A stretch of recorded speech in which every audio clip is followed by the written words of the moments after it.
Hi there, I'm Victoria with Do Tell a Bell, and I'm excited to share my latest watercolor piece, By the Shoreline.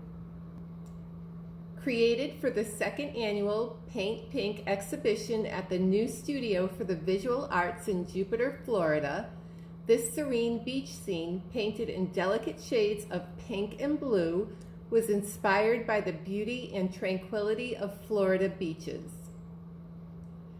In this video, you'll get a behind-the-scenes look at the watercolor techniques I used, bringing this peaceful moment to life. From October 10th to November 10th, this piece will be featured alongside other stunning works from local artists at the new studio for the visual arts. I'm proud to donate 100% of my royalties for the month of October from this collection in my Zazzle store to local charities supporting breast cancer awareness.